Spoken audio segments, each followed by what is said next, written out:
Hey guys, from now on we will be focusing on derivatives of trigonometric functions, or trig functions for short. As a quick recap, I've done lots of derivatives of exponential and logarithmic, natural logarithm functions, to be precise, ln of x, involving the chain rule, which is one of the most important rules in calculus, and also other rules such as a product and quotient rules. Speaking of the chain rule basically might come in multiple forms. It could be kind of a hidden disguise inside of your functions, and that's imperative to watch it out and spot that moment, the point when you have to use the chain rule, since it's very easy to forget and do not use it when you have to. The idea of taking the derivatives of trig functions,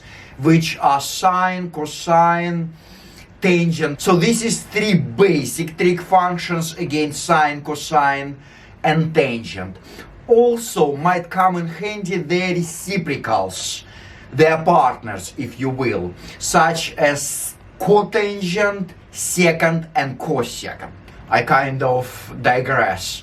So again, the idea of taking the derivatives of trig function is very similar to what I did for exponential and logarithmic functions. So again, besides the chain rule, you also might need the product and the quotient rules for derivatives. And by the way, I do have a separate videos on all of them: chain rule, product rule, and quotient rule.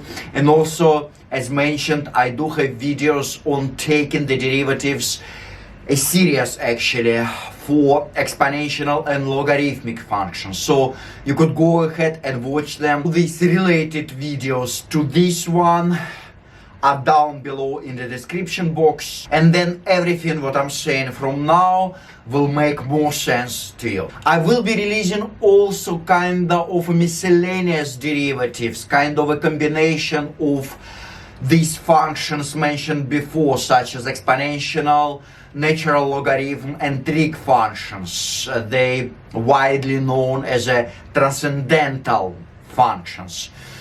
So it's kind of a mixture, a concoction, how to take the derivatives of such as something e raised to a sine of x, or might look more complicated and scary, involving product, quotient, e to the power ln of sine, or something like this, coming soon. And now I'm going to cover these actually basic types when you are given something like sine of 2x or 2 tangent of the argument might be look more complicated, something like x over 2 plus pi over 3. What if you are given something like power of sine or power of cosine, for instance sine to the 4th power of x, or 4 cosine squared of 3x. So how to deal with this function, how to differentiate them. So I will walk you through all of these examples. Let's get started. Alright, suppose you have sine of 2x and you need to take the derivative of this function. All you need to remember is the derivatives of basic trig functions from the table of derivatives, obviously. So first of all, the derivative of sine equals cosine. The derivative of cosine equals not sine but negative sine, so this negative is vitally important, imperative. And the derivative of tangent equals secant squared of x. And secant, again, that's the reciprocal function. It's 1 over cosine by definition. Now, look at this. You are given not sine of x, you are given sine of 2x, and you are given a composite function. So your function sine is made of, it consists another function, which is 2x. So you have to use the chain rule. And first of all, your outside function is sine. So first thing to do is you need to take the derivative of this outside function. And the derivative of sine is going to be cosine. So I'm going to use this dx notation for derivatives. You could use standard and probably your favorite prime notation, which is basically the same. So d dx, so the derivative of this sine of 2x equals. So derivative of sine, again, is going to be cosine. So go ahead and write cosine. And you want to keep the argument, whatever you are given as an argument of your trig function. So you want to keep this 2x.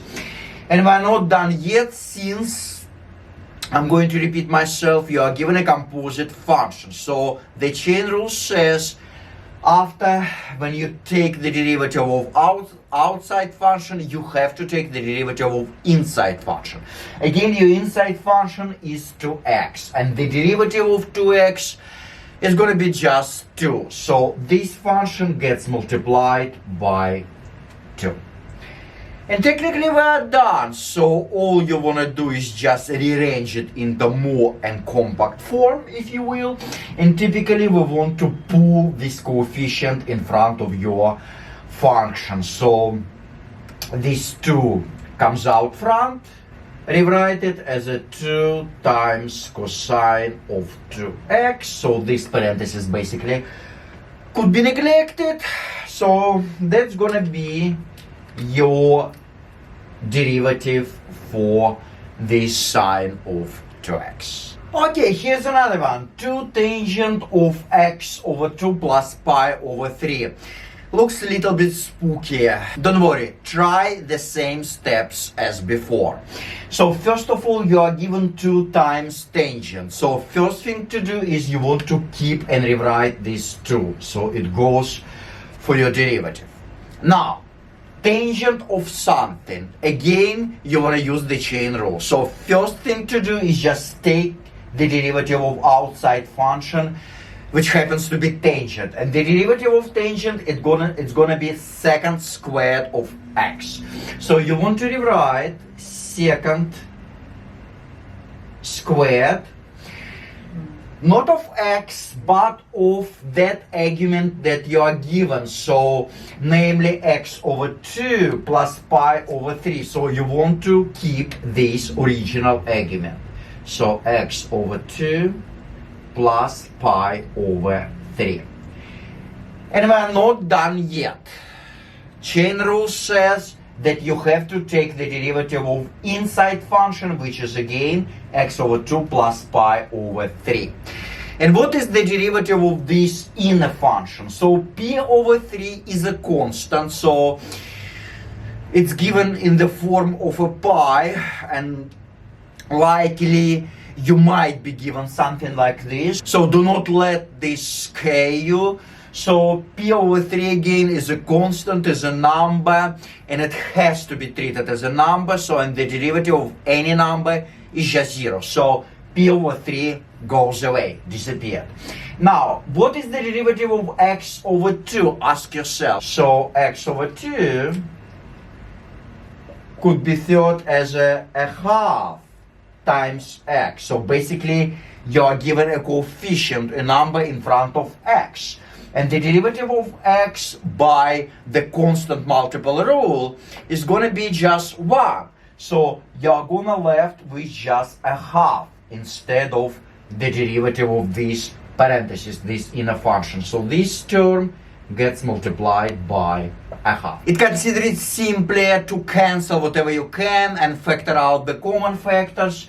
So these two gonna cancel this half. So 2 and half goes away, they beautifully cancel each other out. That would leave you just with secant squared of this argument. So equals secant squared of, you want to keep this argument, x over 2 plus pi over 3. That's your derivative.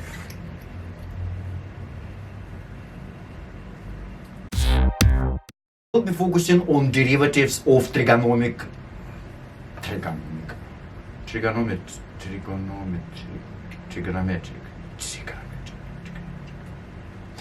or trig function,